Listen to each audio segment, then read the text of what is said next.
As a child, we used to listen to a radio program and people used to say, "Are you sitting comfortably?" Then I will begin. Well, I will begin first of all by introducing Oksana, who's from our Language and Linguistics department. And with that, I can't see my notes, but I know that I've had the pleasure of working with Oksana and hearing her talk about teaching and learning. And today she's going to be talking about bringing CLIL into EAL. And I've also had a conversation with her about the difference between second language speakers and English as an alternative language or as an additional language. So she's going to be talking about that. So bringing CLIL into EAL classrooms, a recipe for educational success.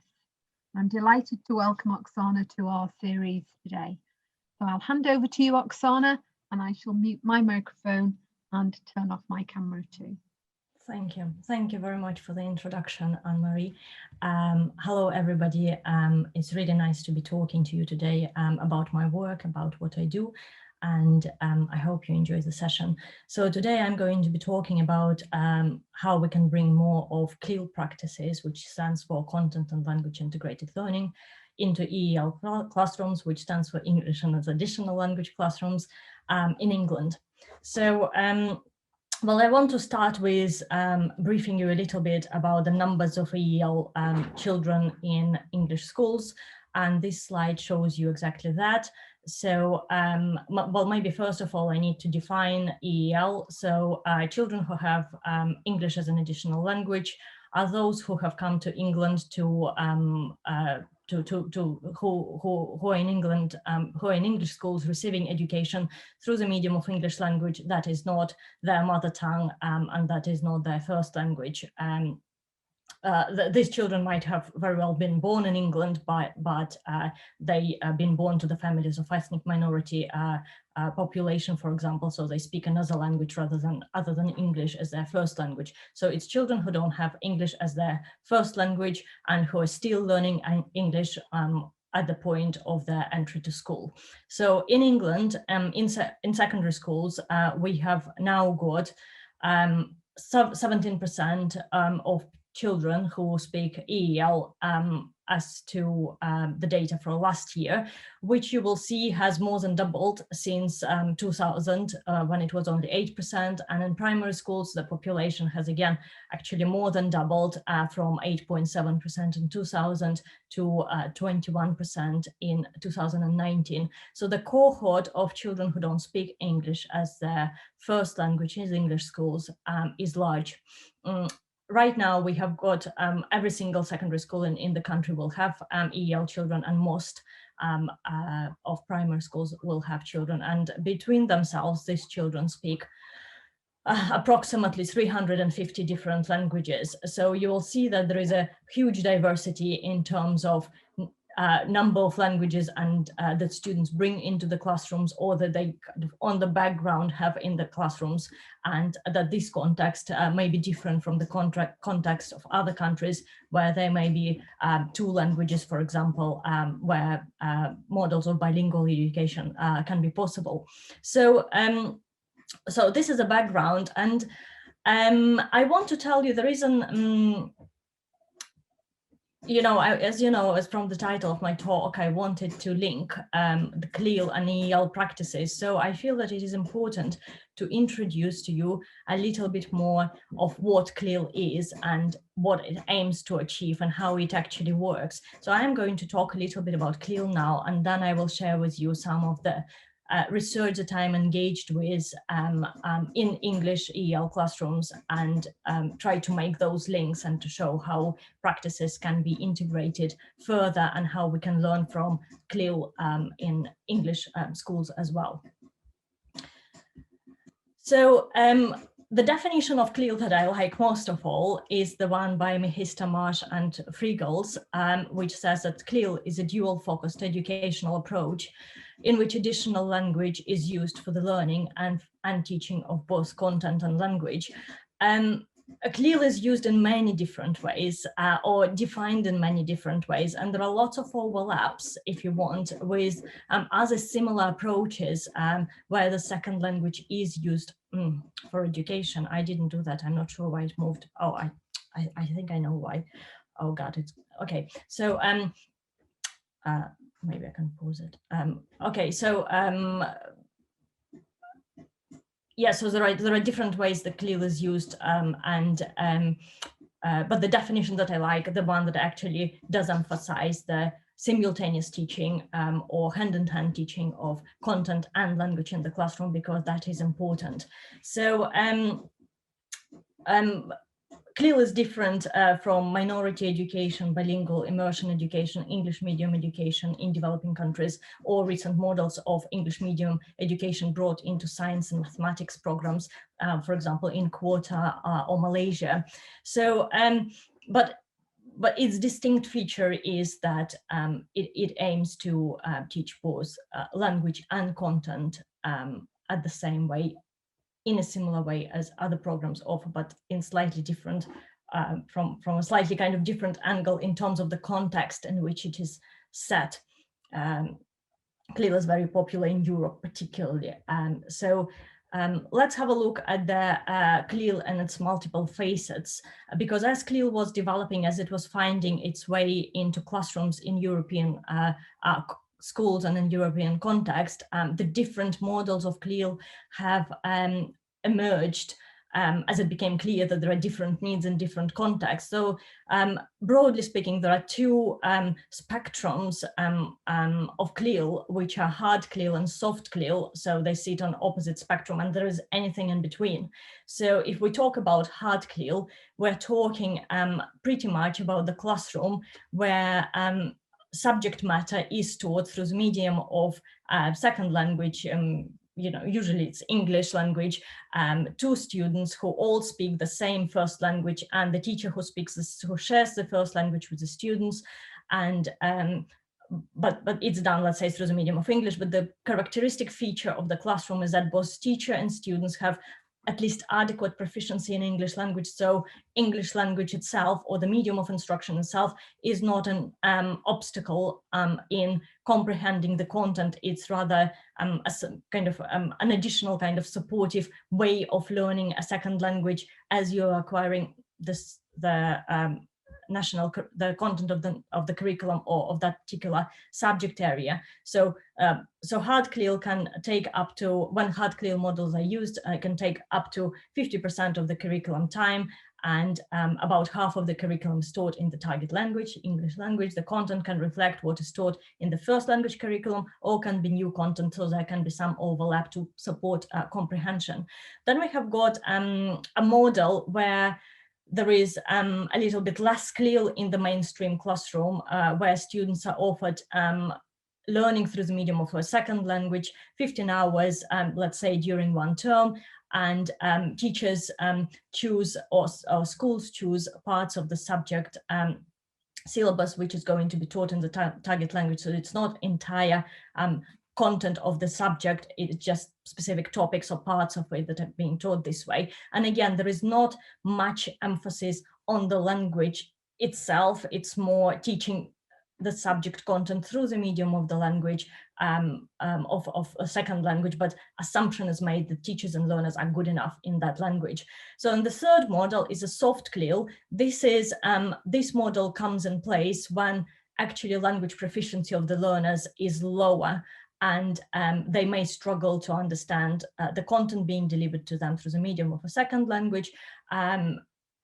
If there is no supportive kind of pedagogical practices in making that content more comprehensible to them by attending to language more explicitly. So one way of doing it using CLIL is to introduce content of the subject matter into a language classroom. So basically it is a language classroom, but the topic that is being taught is the topic of the history, for example, or geography. So that in that language classroom, the specific emphasis will be made on on explaining how language works in this topic. So it's simultaneous teaching of both.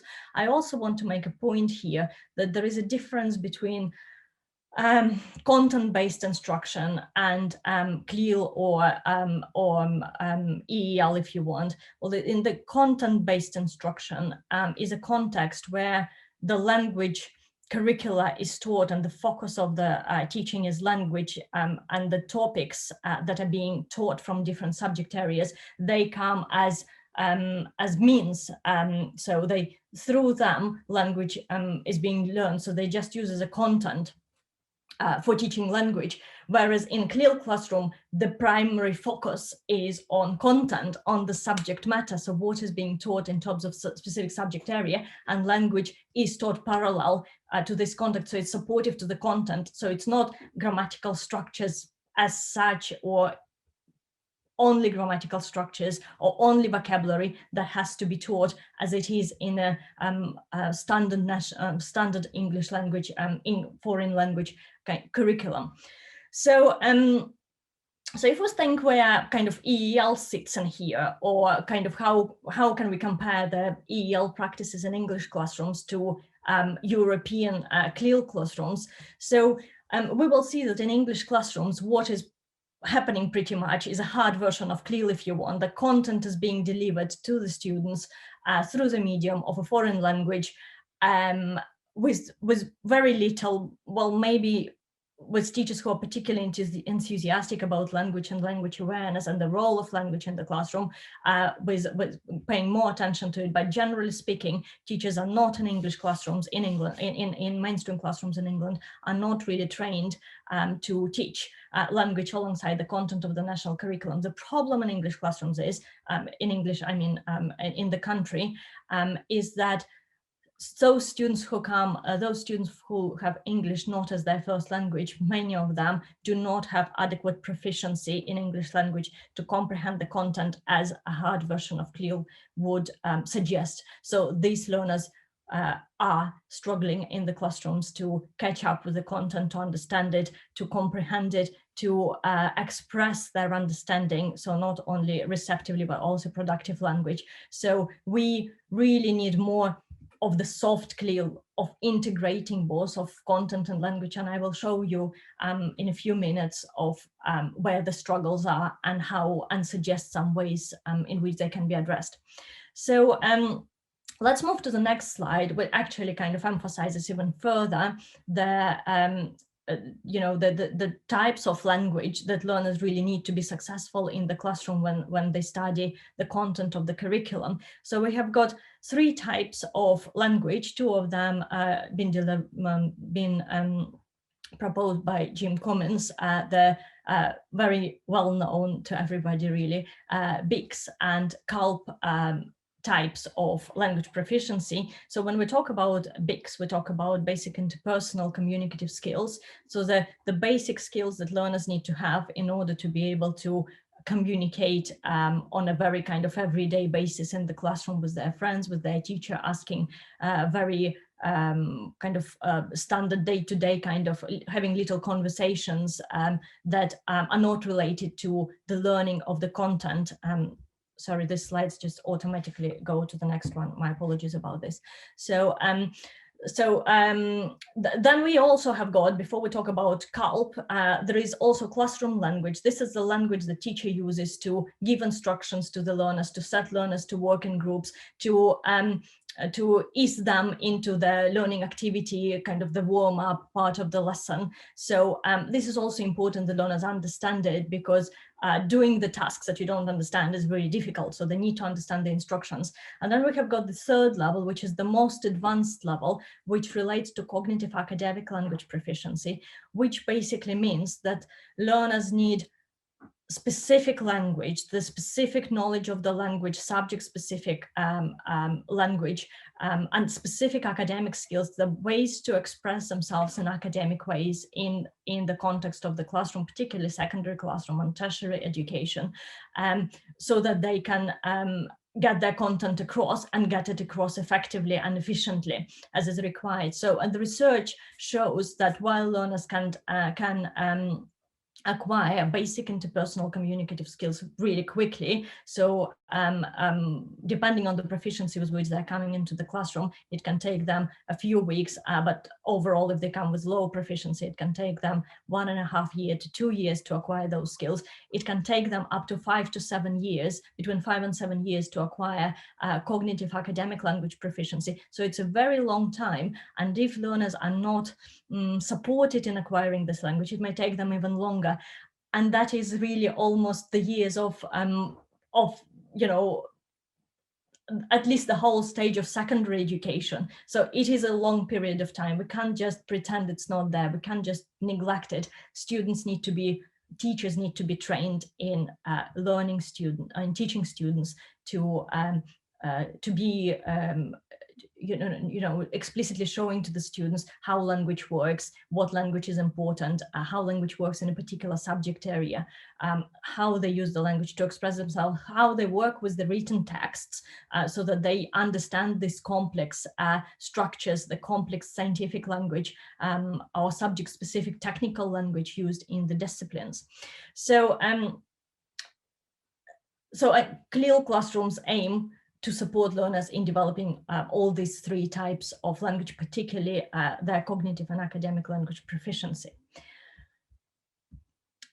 So we also have the 4 C's of CLIL, the model developed by Du Coyle, which basically emphasizes the 4 C's of CLIL, which are content, communication, cognition, and culture. So I have tried to link these components to the language proficiency and the types of language that learners need. So if we talk about content dimension of focus in the CLIL classrooms, then we see that cognitive academic language proficiency is important here, and basic interpersonal communicative skills, because content relates to the subject matter. So this is what is being taught: history, geography, mathematics, arts, so the subject-specific area, and both types of language are needed here.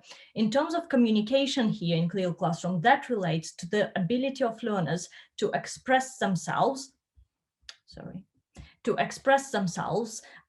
so their productive language skills. Can they communicate effectively at all 3 levels, at the level of just casual conversation with their peers or with the teacher, on the level of understanding or maybe explaining or following or clarifying classroom instructions, and at the way of demonstrating their understanding or developing their understanding through activities that they're completing together in group work activities, and expressing their knowledge and understanding using more advanced language that is appropriate to a discipline. It also relates communication to written communication. So when learners read, as I already mentioned, when learners read those texts, when they have to engage with the language non-verbally, if you want, but cognitively, in their heads, they also need to largely really rely here on their CULP skills, because the language of the text, particularly in higher levels of education, becomes much more advanced, and you really need to understand it beyond just individual words or knowing individual lexical items. So the next aspect of content, that kind of the features that need to be addressed in CLIL classrooms, is cognition. Cognition relates to learning and thinking, how that happens in the classroom, and how learners should be supported in developing their ability to think critically, to be able to analyze, to be able to evaluate, to be able to reflect on what they're learning. And along this comes the language.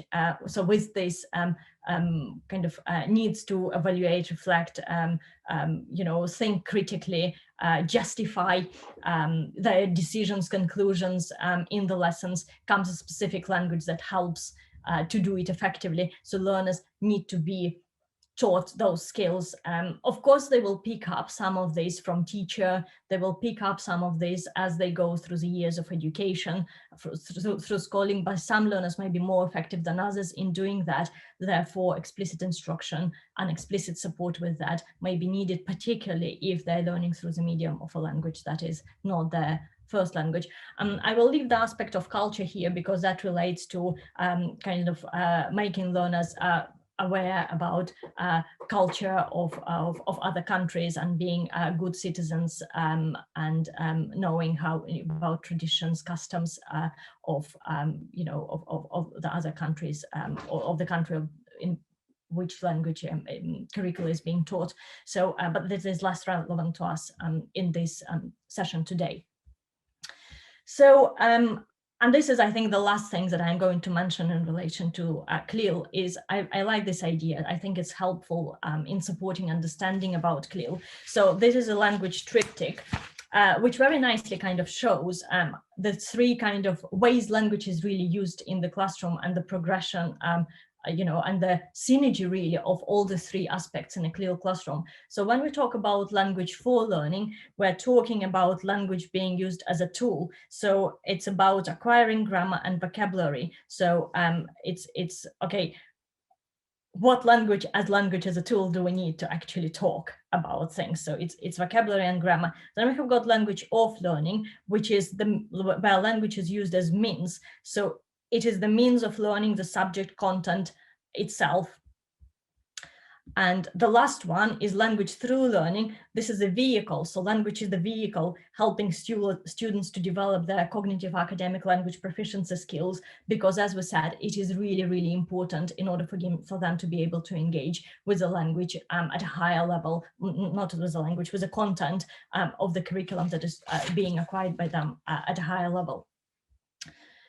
So, well, there is research evidence to suggest that actually CLIL models work very well in European classrooms. And for example, there is evidence from effective delivery of content of the curriculum via CLIL model in classrooms in Germany, Belgium, Italy, and Switzerland, and Spain. The research shows that CLIL can achieve both high levels of second language ability than conventional foreign language teaching. So here we're linking the, okay, how much language as a foreign language can they learn in a meaningful way, as opposed to second language classroom, the traditional second language classroom. And the second aspect relates to the learners developing higher levels of subject knowledge than conventional subject teaching. So the advantages are here, but I think when we talk about advantages, it's also about how well teachers are trained in teaching using these models. So it's not model itself that is good or bad, it's also how well it's being delivered and how applicable, how relevant it is to the context in which it is being used. Yeah, so also there is evidence to say that CLIL can improve language terminology, well, obviously, because, particularly if soft model of CLIL is used, the language gets to be taught explicitly to the learners. Foster incidental learning, because there is so much learning to do, learners eventually will get used to picking up a lot of other things from their lessons, and it triggers higher levels of communication among teachers and learners. Which is really good. It's because it is through communication that learners really have opportunities to practice the spoken language and to practice their ability to argue or justify or explain, so in appropriate ways in the discipline. So here, this next slide, we're now moving on to the research that I am doing, and this slide shows you that the research that particularly I'm going to draw on today is the one that I have been involved in over the last few years. It has been conducted in primary schools in Sheffield area. It captured the whole key stage 2 of the national curriculum, so years 3 to 6, so ages of learners between 7 and 11. And we have done this research in schools with varied density of learners with English as an additional language. So anything between 17 to 96% of learners in the classrooms, in those targeted classrooms, were having English as an additional language. So in each school, we had one class of each year group, and we had 5 schools.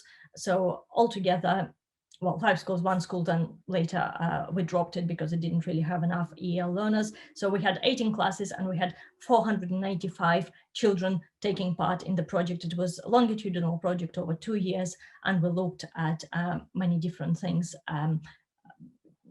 but particularly at teaching and learning practices and how learners were assessed and where the gaps in their knowledge were. and it was science classrooms. So yeah, so as I've just mentioned, the research was conducted in primary science classrooms. So we wanted to see in that research how well learners were learning the science. So where the gaps in their learning lied in science, and we of course always wanted to link it and see, will language proficiency be one of the factors that affects students' performance, and if so, in what ways? So we in order to kind of measure this, to measure, the difficulty, we did lots of things. We observed the classrooms, we interviewed the teachers, we talked to the learners, but one of the things we did, we tested learners through the formal SATs assessment tasks grouped together in a specific way, so that we could gather data that would help us address various aspects of performance depending on the type of the task that is being given to the learners. So so each learner, depending on the year group in which they were, had to complete a little paper where they've been assessed, where they needed to answer between 8 and 20 questions. So in year 6, they had more questions to answer, because obviously there was more content to ask them about.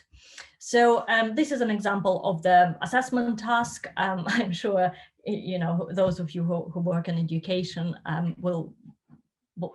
are very familiar with the way students are assessed in English classrooms. But here is an example of a task with some language instruction, with some prompts, and with a visual. So so we have developed a framework that has aimed to look at different things. So and here are the things that we wanted to look at. So we wanted to look at the difficulty of the test item. So the difficulty of the test item of the topic was defined subjectively based on the kind of common thinking and understanding about the topic. So for example, the topic of teeth and eating is considered as relatively easy as a topic of growing plants, because it's something that we are encountering every day, something that a lot of vocabulary about lexical items about these topics is already kind of very familiar to students, as opposed to, for example, such topics as changing sounds and changing circuits, where there is much more scientific vocabulary coming in, and much more complex scientific phenomena get to be explored, get to be taught as part of these topics. So that is with regards of difficulty. You will see that there are some questions and some overlap in the questions between the year groups. It was done deliberately so that we could compare the performances of the students. So one of the aspects that we looked at was difficulty. The next one was focus, because we wanted to see whether it mattered what type of task learners were completing when they were answering those questions. So there were questions related to understanding of research procedures, understanding of scientific fact, production and recognition of scientific vocabulary, and understanding of scientific fact and production and recognition of scientific vocabulary. So here is an example of each. So understanding of a research procedure, basically learners just needed to demonstrate knowledge that they know what fair research is, or how research is conducted, how to make sure it's a research of good quality. And here is a question. So the next one is understanding of a scientific fact. That's where learners needed to demonstrate that they know how science works in a particular context. Production of scientific vocabulary, they would be asked to name a specific scientific phenomena. So for example, in this question, it is, what is the scientific name of how high or low a note each is? And the answer is a pitch. And the last question is a combination of learners having to explain the scientific fact and also use scientific vocabulary or demonstrate recognition of the specific scientific language that is used as part of the task. So basically it is, if you want, you're probably kind of getting it yourself now. It's probably more advanced because there are several things here. So we also wanted to see if visual made a difference. Visual is a bit relevant to us and less relevant to us here, but since we did it, I'm showing the slide to you. So basically there were some questions with visuals and some questions without visuals. We wanted to see if it made a difference to the learners. The next question is really interesting. It's about language production, because some tasks did not require learners to produce language. They only required learners to tick a box or to say yes, no. So there was no or to match the items. So they didn't really need to produce language as part of their answer. Or there were tasks where they actually been asked to explain, to describe, to define, so or to name. So where they actually had to show the language that they know.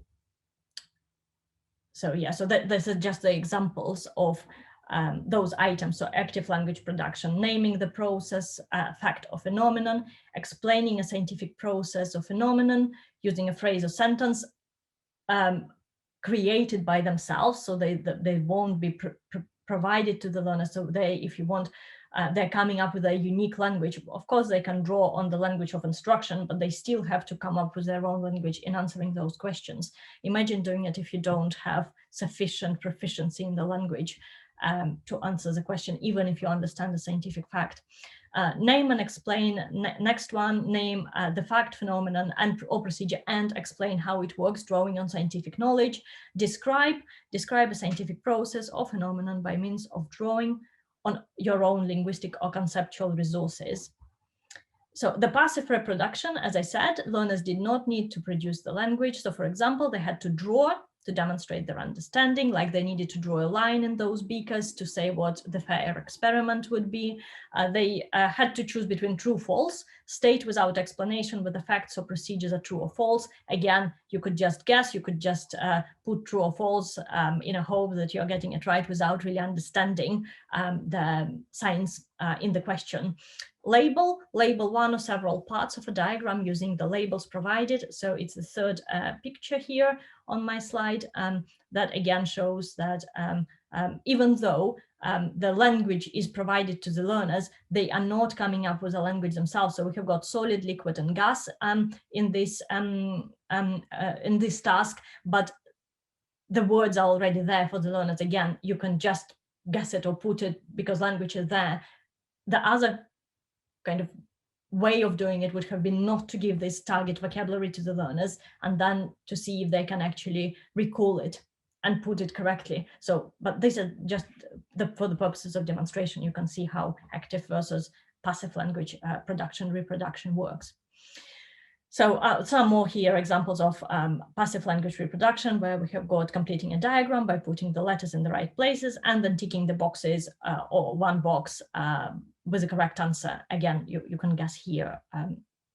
Matching, almost the same. Yes, no, very similar to true, false questions. So so what we did in the analysis, when I say we, I worked with a colleague of mine from the Department of Mathematics and Statistics, Dr. Tim Heaton. He is fantastic at doing advanced statistical analysis, so he helped me with this. And so he's done the analysis using the generalized linear mixed model, and we have got the following results.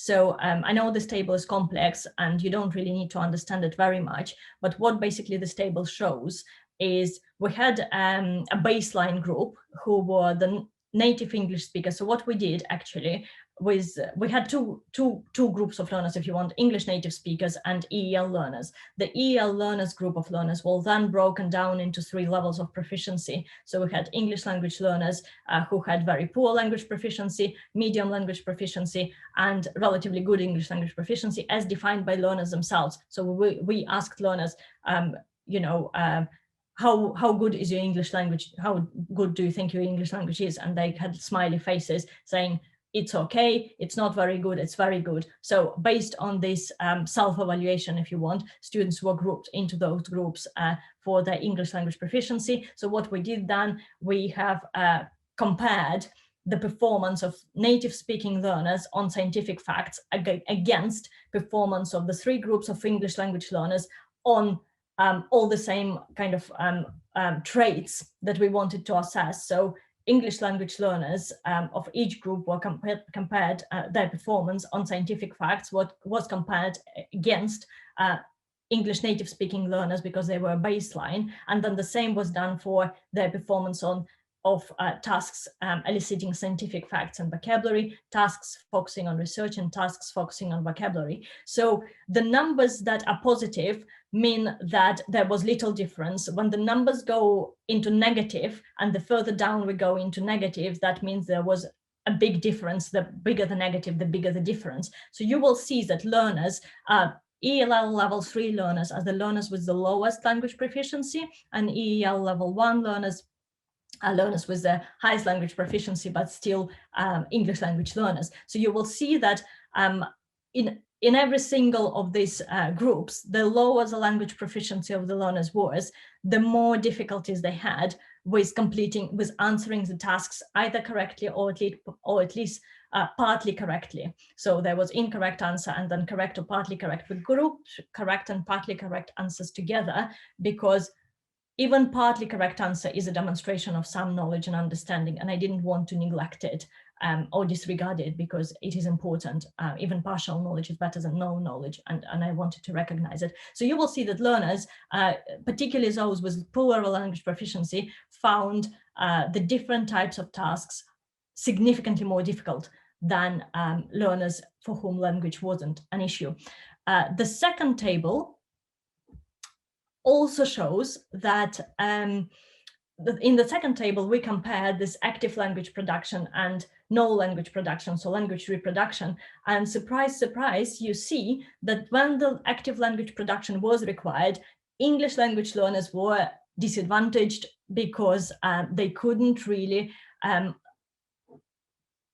either produce the language that was required or demonstrate their understanding, or they were able to use the language, but the language that they used was not the one that was targeted by the marking scheme. So marking scheme would not recognize, for example, the language that they used as a correct one, even though it might have been not as scientific as is ideally wanted, but the demonstration of scientific fact was there. So, and when the no language production was required, when learners were able to just demonstrate their understanding by ticking the boxes or connecting, matching the given sentences or facts, they actually performed better. Well, obviously with the groups of second and third groups with lower proficiency performing not as well. Maybe we can only guess here, maybe because they didn't understand the language of instruction itself or didn't understand it as fully as other groups did.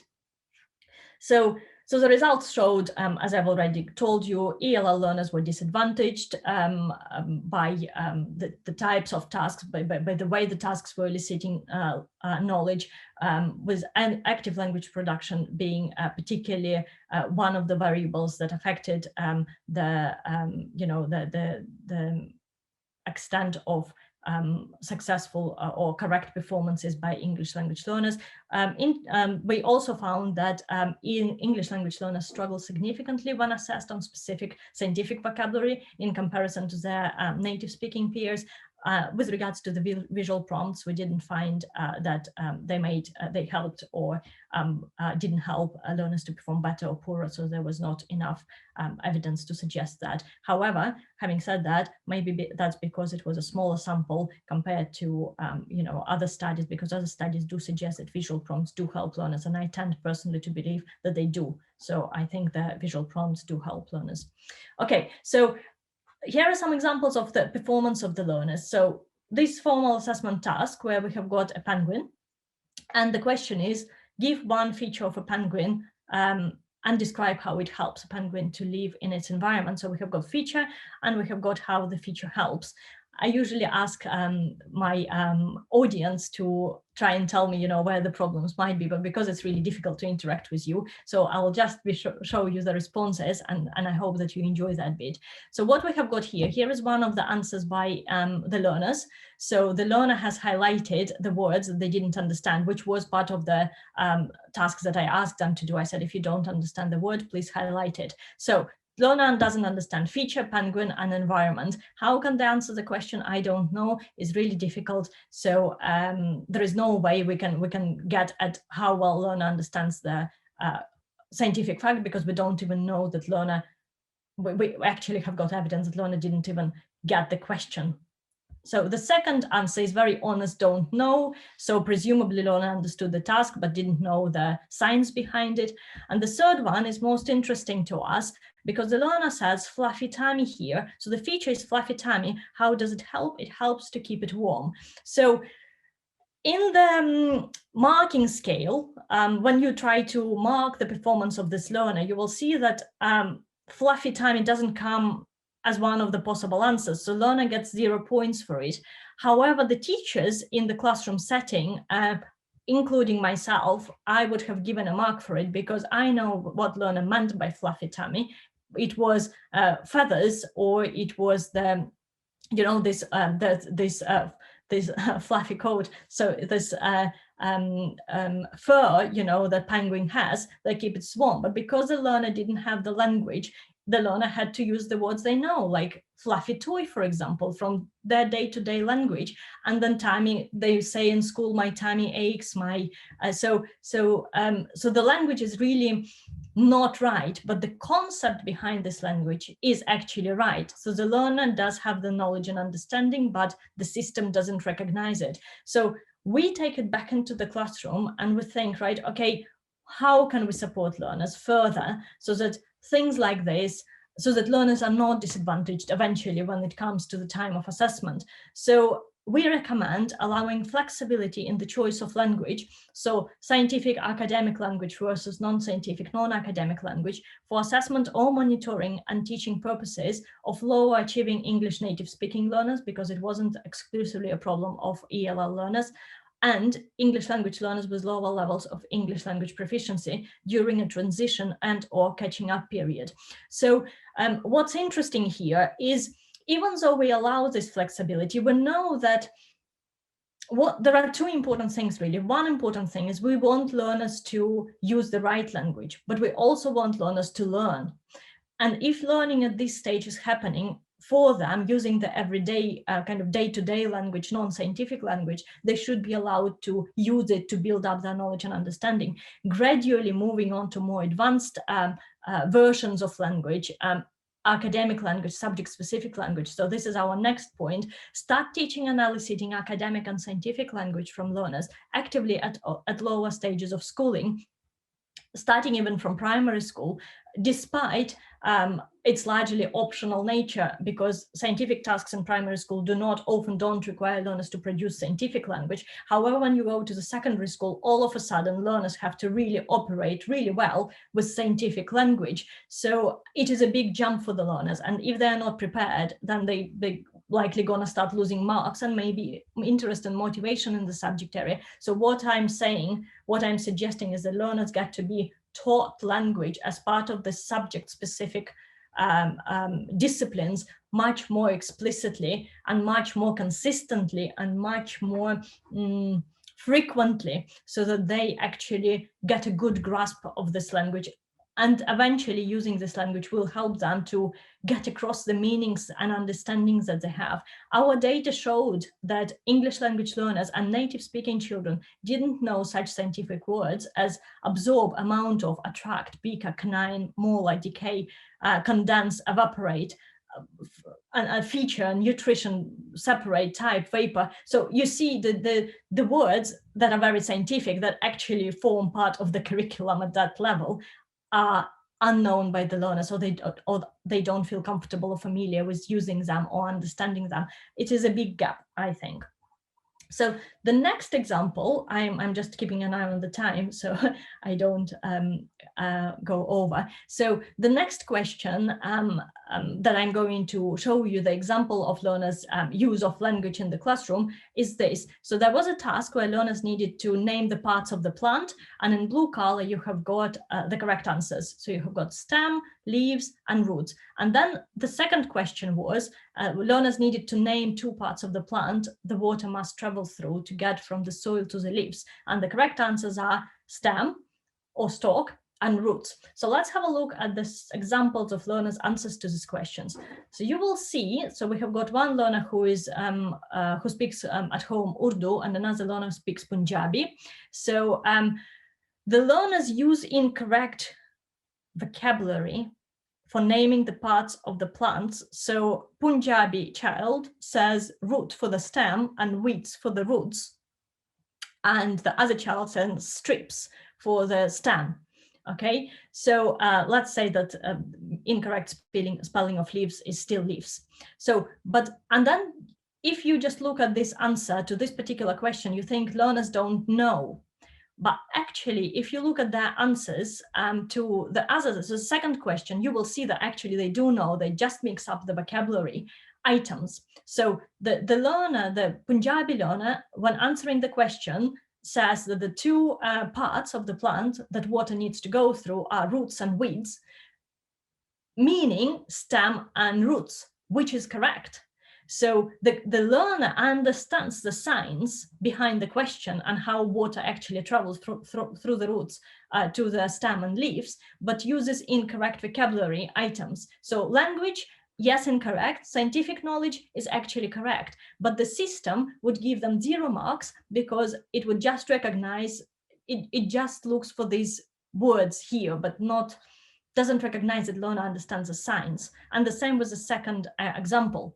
So, so what we're recommending is that it's really just examples of good practices for teachers and further awareness about the language. Well, that's why I say the principles of CLIL are so appropriate for our classrooms in England, where teachers do not necessarily know about these limitations related to language and how language can be disadvantaging learners. So the implication for practice is, when assessing or interpreting learners' subject-specific performance, give them multiple opportunities to demonstrate their knowledge on one and the same phenomenon, using various means such as writing, drawing, labeling, speaking, discussing, performing, and different methods such as completing combined and multi-level tasks, and consider their performance as a whole, allowing parts of the jigsaw to fit together. So what we are saying is, look at the multiple samples of learner performance to see if the knowledge and understanding is there, particularly in the early stages of their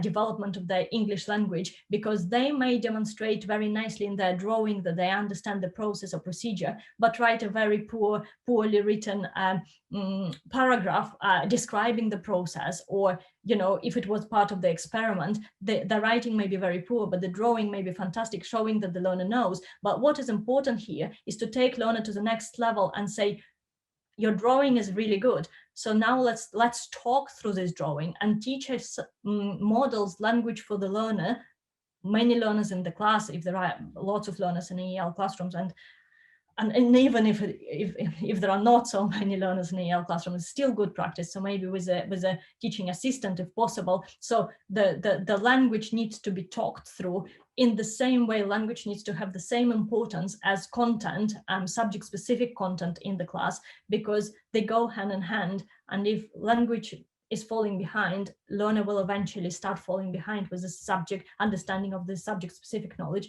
particularly in the later stages of schooling. The next example here is the use of learners' first language. What I did in my tasks, I allowed learners, actually I encouraged them, I told them, if you want to use your first language, use your first language. Actually, many learners didn't, majority of them didn't. Out of almost 500 scripts, only 3 learners attempted writing answers in their first language.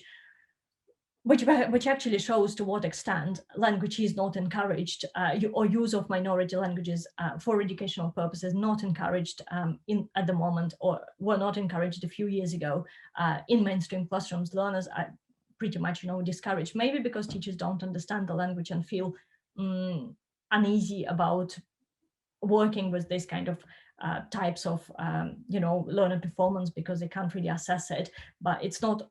Education is not all about assessment, it's also about learning, as we all know. So anyhow, the goal here, she did put gukeri, which is in Hungarian mean root, so roots. So she's correct. But in order to get a mark, if it was formal assessment situation, a learner would have gotten 0, because in order to get a mark for this task, all 3 items needed to have been named correctly. But learner knows that they are roots, and she knows, in her first language, she hasn't quite grasped it in English yet, but you will see how the system kind of disadvantages learners, and how important it is to, yet again, to go through this vocabulary.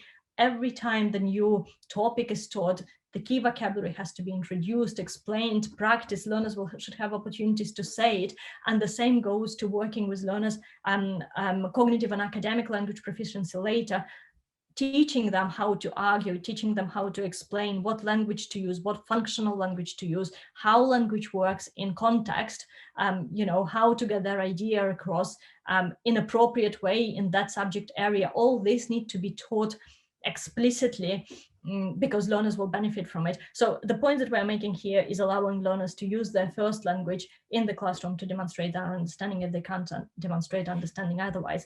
This is a really interesting example of another student work where they did use the first language. The answers are incorrect, but at least we know here that learner did understand the task, because when answering the question, learner didn't talk about giraffes or crocodiles. The learner talked actually about water and mud, because it's in relation to the plants and growing, so and growing and what they need for growing. So the learner at least understands the question. So it's important, rather than seeing those blank spaces, seeing that learners at least comprehending something. And the second one is really nice example, I feel, is because, again, learner partly answers it correctly. It says listi for leaves, which is correct, but then it says blata for roots, which means mud, and scribbles over the roots so kind of carefully, so that the teacher can see, yes, well, there is mud here. So the learner really tries to get an understanding of science, or of the question across to the teacher. And learners are very good, they really want to learn, and we need to encourage them and give them all the opportunities and the language and the tools to learn. So one of the things that we have done on the basis of these findings, and again, this is my attempt to bring kind of more language into content classrooms, is we created some resources to support learners in EAL classrooms. These were developed for Key Stage 2 in primary classrooms, but I know that teachers download these materials to be used in secondary classrooms, because sometimes learners come to the secondary classrooms with very basic understanding of language or skills that they have, and teachers will use this samples of materials to teach certain aspects of language to the learners in science lessons, because they work. So the ways that we have done those materials, as you see, they don't just aim, they're very basic, as I said, they're very, very simple. It's only, they aim to give an idea to the teachers, because I think once teachers kind of understand what it means, they can develop really nice things appropriate to the stage of the content that they're teaching, and appropriate to the level of proficiency of the learners. But the principle here is that learners always get the language content and the subject content hand in hand, linked together in a very explicit way. So learners will, for each topic, will have the sets of definitions, very simple definitions of the key terms that are needed for this topic. There will also be spaces so that learners can write in their first language the definitions themselves, because as a bilingual learner, or as a learner who has come from the educational system in a different country, they bring knowledge with them. A lot of them will have already knowledge about the parts of the plant, or how electrical circuit works, and they can write in their first language. And this will help them to learn later, because there is something to go back and rely on. It is like scaffolding their own learning. And it doesn't really matter very much that teacher may not understand it, because learner understands it. The teacher's job is to pull the learner to use the, to keep that understanding, and to make the learner eventually express the understanding using the common language for everybody in the classroom. So then there is a visual. We'll always have labeled parts, and then there are spaces for the learners to take notes, or to write in any language that they want, or to draw again, or to, even if they copy the picture with them, and label the parts of the plant, again, at least they're learning how to spell those words and what these words are, because repetition helps you to remember. we also want them to say things, because it is through saying, repeated exposure, that learners will eventually start using language, because, well, it's very basic principles, we all know them. So the other things that that we gave learners in these tasks is also, we call it a self-assessment like sheet here, which actually gives learners an opportunity to check their understanding in a very non-threatening, friendly, and kind of almost like a game way. So the blue part of the page folds to the back. So the learners in their booklets, they have the questions in the green area, which are always related to the types of content that is being presented on the page before. The orange space is where they write their answers. And as you see, this is a very simple way of encouraging learners to write, even if their language proficiency is very low, because they only write individual words, the scientific words that are targeted, rather than full sentences, because here we really just want to check that they have grasped this key vocabulary, let's say. So learners can also write in their full sentences using their own words, because we don't want parrots. But modeling language is a good thing, but if they feel confident and comfortable enough to express scientific knowledge using their own words, it's even better. So they have got opportunity for this. Then they unfold the page, and then they can see what the targeted pieces of language were, or pieces of information, and they can give themselves ticks for it being correct or wrong. And even if the learner cheats, as some might say it, and unfold it and fill in the blanks with the right words, at least they have made an effort to engage with the task. At least there is a better chance than not even having a go at it. So, and I think with any subject area, the first step is engagement, is making learners believe they can do things. And in the context of English language in EAL classrooms, the practices of CLIL, with focus on language alongside the focus of teaching of the content, are important because as I said, it's really important that learners progress in both language and content, supporting each other, and gradually training them, teaching them about the academic skills, academic language, and cognitive skills, how to think about the subject area, you know, and all the language that comes with the cognitive processes, will make the education and learning much more effective, successful, and enjoyable. So I think this was my last slide. So thank you very much for your attention. I'm really happy to answer any questions if there are any. Thank you. Thank you very much indeed, Oksana. I think we've allowed you to explain and give further details because it was so interesting, and one of our participants has just said that they found it very useful, and we've invited them to share any questions if they have after the event. I guess perhaps if we cancel, will we leave the presentation slide up, or will we focus on Oksana as a central visual? I'll leave that with Dee. That's great. Thank you. So we've an opportunity now to have some questions. So I think if colleagues could either ask a question in the chat, or if they'd like to ask a question and turn on their audio and camera so that we can hear their question, then if you can indicate that as well, and then I'll invite you to speak. So I'll just check the chat and see if we've got any questions immediately coming up. If not, if anyone would like to indicate, Nadine, you've turned your camera on. Would you like to ask a question? Okay. So thank you for the presentation. First of all, it was really insightful. Thank you for that. I'm from Switzerland and I work in adult education. So I'm a German teacher and I teach mainly adults.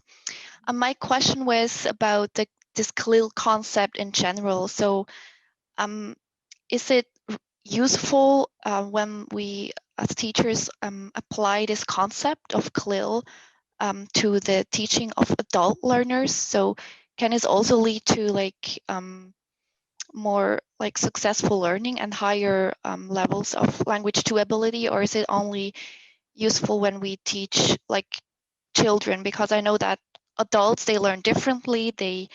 They prefer to, they prefer explicit grammar rules, for instance. And yeah, and a lot of teachers, they have like a different approach, like a more inductive approach. So yeah. Yeah, okay. Can I just clarify that you are teaching German as a foreign language, is it right? Yes. Yeah, so basically a CLIL classroom is a classroom that integrates content and language. So it is by definition, by default, the setting is not a second language classroom. So it's not a language pedagogy, it's not a language approach, it's a content approach. So the purpose, the CLIL kind of happens in a content classroom, in history classroom, in mathematics and arts, in biology. So it's not, yeah, so it's not, but if you, let's say there is, let's say it's a university classroom and students are studying science, no, what would be the specific kind of, let's say it's a medical course and they study about physiology, something like this, yeah? So CLIL can be used. So if learners are non-native, like in Lancaster, let's say, there are lots of students who are international, or in those business and management school, lots of students international. So students may come with some gaps in their language, which will of course be much smaller because they would have been through the education through the medium of English language, so they will be familiar. But let's say something new is taught to these learners. If the teacher is familiar about principles of CLIL, the teacher may think, right, I'm going to teach them this content, but I am going to be very aware of the fact that they may not know this language, this language, this language. So I will explain it a bit more, or I will give them some more examples, or I will actually prompt them or even force them to use this language if it is crucial to the discipline. So CLIL can effectively be incorporated into the tertiary education as well, CLIL models. Okay, thank you. Thank you for the question. Kwong Mi, I believe you have a question. Yeah, thank you so much for presentation, Oksana. I really enjoyed it. So, I mean, may I ask really selfish question here, because I'm a mom of daughter who is exactly at year 3. And then one of the assumptions that you seem to have is that because she came here to England when she was 3 years old, and she speaks okay English, but she speaks both languages, but actually she's not good at both. So I don't think that she will know all the vocabulary in Korean when it comes to scientific knowledge. So she's somewhere in the gray area, and her English I can see is not good enough, as good as her peers who are born and native. So in like by saying that, I'm just wondering if there is any, so I'm just overall opinion you have about the situation of my kid. That will be interesting to hear. But at the same time, as a parent, you had brilliant job talking about how teacher can help them. But if there is anything that I can do to help my daughter's education, I'd love to hear that. Yeah, that your situation is very similar to mine, because my own daughter came to England. Actually, she was 6 with 0 English. So we've been through exactly the same kind of way. And what you're talking about is actually very, very, very common when children are like sitting between the 2 chairs. They have got some language in the first language, and they have got some language in English, but there are kind of the gap in between.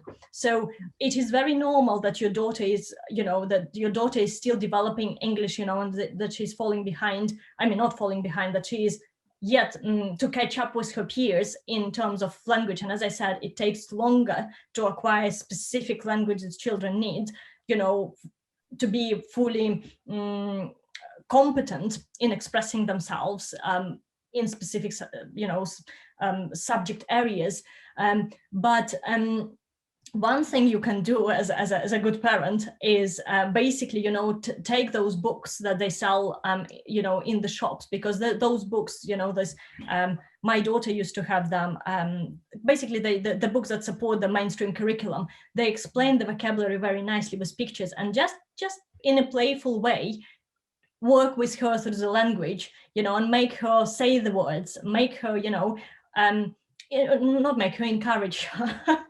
Okay, so don't force her. But the advantage is, because you both speak Korean, talking with your daughter basically let her lead, yes, give her a chance to explain what she understands, because primary science is something that you can still, help her with. I felt I could, when my daughter went to secondary science, it was more something beyond my comprehension. So, but primary level, I was able to help. So if you see that her understanding is good, then you can introduce a bit of language and say, well, actually, if you were talking to your teacher in class, you can't say this word in Korean because teacher wouldn't understand, but you can say that. So basically just making her more comfortable with the language, I think, because they hardly have many opportunities to, in class, to actually say things. I mean, they do have those chats, but being an EAL learner, you may feel shy, she may feel shy, or she may feel not, maybe, I don't know how verbal or outgoing she is, because mine was very reserved. She wouldn't speak, she would just kind of keep it all in her head. By giving her a chance, it's basically building up her confidence and extra opportunities to practice, saying the language, using the language. I think that will gradually, build up her confidence, and she will start engaging. But give it time. How old is your daughter again? You said she's 5. No, she's now turning into 7. Oh, right. Okay. So she's been in here for a few 2 years. 3.5. Yeah. Yeah, she will. I mean, she's getting there, I'm sure, because all children do. But with additional support, she may. You can also talk to the teacher, and say, well, now that I know a bit more about this, I wonder, if yeah. Happy to chat to you about this more. Yeah, I would love to do that. Thank you so much. That's very helpful. Thank you. Okay, thank you for that. We then have a question from Bethany. If you'd like to turn on your Yes, camera, if you can, Bethany. Yes. Hi. Hi. Welcome. I have a classroom-based question. So I was working in Spain within the bilingual education department there, and I mean, first of all, they have mixed ability in terms of language through CLIL, training, but they also have different levels of English. I was wondering, there's a lot of you have a lot of ideas for extra support in these classrooms, which is great, but when you have both mixed ability content and mixed ability language, how would you recommend that this extra support takes place in terms of language? Would you recommend splitting the class, or it becomes a bit difficult because then they might miss out on content? Yes, this is a very good question. A huge problem in English classrooms as well, because the range of first languages and the range of abilities in the classrooms is big. So it's not just a unique problem, in your context, but I assume that in your context, the teacher would share the first language with the learners, right? No. Well, they weren't meant to at all. Actually, they're doing the whole bilingual program at the moment, and the teachers were supposed to deliver and teach the entire class once a week in English. A lot of the teachers actually struggled with this, and it was not possible. However, the ideal, okay, but ignoring the rules, that the teacher does speak the first language that children share. So I think there is no point from my perspective to pursue and push, the medium of instruction if nobody benefits from it. Yeah. If children are lost and if teacher struggles to explain the construct, then reverting to the language that everybody shares to just clarify the meaning, I think would be the most efficient and effective way of at least learning something at the end of the lesson. Because if you for 40 minutes talk and nobody understands, that's wasted 40 minutes. If you have talked in 30 minutes in English and in between, the 10 minutes was spent clarifying constructs and explaining things to learners, and by the end of the lesson, 50% of the content was covered and understood, it's a success. Okay, because sometimes I think models are forced on the teachers and the students, and none of them, teachers are not adequately prepared, and then it's difficult. Some teachers catch up because they're naturally maybe a bit more linguistically aware, or a bit more confident with using the language, but sometimes they're not. So I think if the language is shared and if there is really a trouble, the quickest way to do it and most efficient is to revert to first language. However, the danger is students will start relying on the first language. Yeah. And if they do, so it's finding this balance between, okay, I've explained it in the first language, I know they kind of got it, so now I'm going to try and push them, you know, maybe even having the keywords on the word and translation as well in the first lesson, and then removing translation for some words and keeping the key vocabulary there. So, you know, it's kind of a gradual approach, I think. And it's for each classroom, it's finding how it works. But I think completely excluding first language, if it can be used as a supportive tool, is okay to include it at the early stages.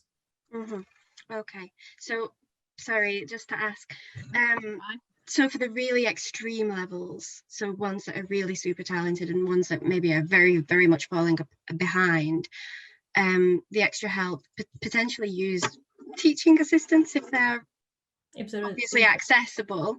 But yeah, would you recommend different work?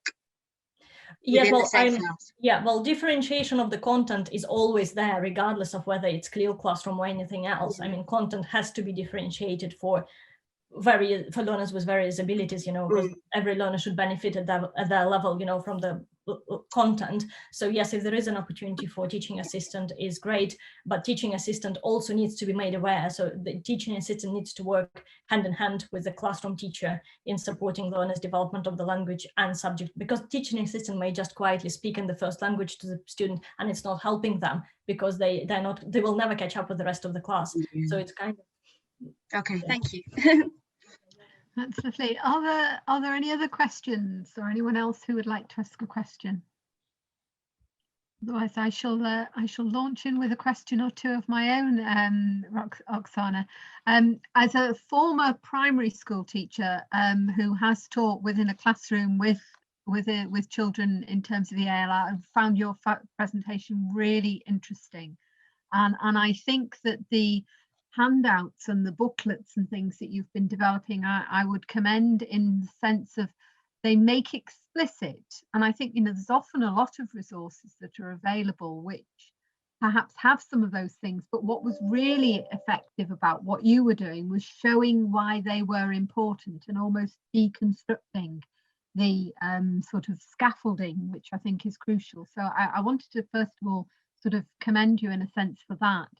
But I suppose from a not teaching primary school at the moment, but teaching within a higher education context, I wondered if there were any particular lessons or suggestions that you might have for how we might perhaps share ideas with our academic colleagues who are teaching many students who bring lots of different languages. And although they will have done their you know, English test to get to the university, often their English language is perhaps more everyday and not necessarily technical, picking up on just the issues you highlighted for the primary classroom. So I wondered if there was any advice you had for us as teachers in higher education.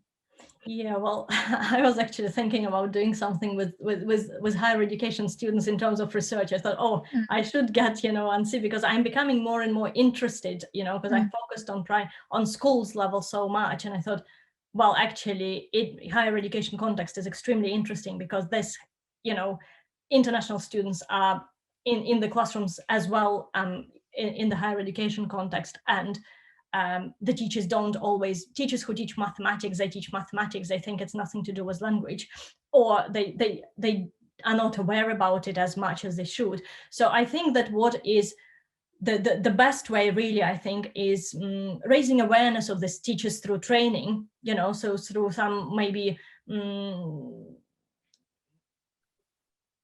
yeah, so I'm thinking about the most effective way, you know, our own Institute for Education, you know, so giving talks, maybe, you know, I could or somebody else, you know, inviting, I think inviting speakers who can tell, give few examples and show a few good practices probably would be the most effective way, because I really doubt that tutors are going to sit and read books on linguistics, you know, on language education. So, but giving them some examples as part of the general kind of educational kind of good practice sharing conferences or events would probably be a good way. And then I think if teachers become interested, they can follow up and learn more. more from, about these practices. But I think it is also important area that lecturers, can be supported in the university settings, and students. Students are getting some support already through the academic kind of study skills, this kind of language support. But I think it has to be coming both ways. Embedded within. I mean, I think you obviously make the case very clearly for the embedded nature of the language learning within the curriculum and within the classroom. I certainly welcome having a conversation with you outside this session to be able to talk there. There don't appear to be any more questions or comments that colleagues wish to make. So excellent timing in a sense, Oksana. So just to say for colleagues in terms of, I need to just scroll my instructions. I shall scroll down just so I get the right names and things. Just to say, if you can perhaps unmute your microphones, because we're not a huge crowd, and perhaps give a vocal applause and say a big thank you to Oksana for her presentation today. So thank you very much, Oksana. Thanks very much, Oksana. It was Thank you very much. Thanks. Thank you. Thank you. And then to say that our next online seminar will take place on Wednesday, the 20th of January, 2021. We will have left 2020 behind us, and who knows what that new year will bring. And it'll be presented by Professor Michael Doherty from our law school at Lancaster, and Dr. Radka Newton from our management school. And the title for their presentation is The Utility of User Personas in Higher Education Development Projects. So I hope you'll perhaps be able to join us for that seminar. We thank Oksana for today, and I wish all those present today all the best for the festive season, hoping that you'll have a time for a rest and relaxation. And thank you for joining us. And perhaps it's an appropriate moment to thank Dee and Kung Mi and Rebecca, who facilitate and support these seminars throughout the year, for having moved us to online in such an impressive way. So thank you to them as well. Thank you. Yeah, thanks for the invitation. It's been really nice to meet everybody, and and to finally been able to do this talk. I really enjoyed it. Thank you very much, everybody. Okay. Thank you, and a good afternoon to all. Bye bye. Thank you. Bye. Thanks. Bye bye. Thank you. Bye bye.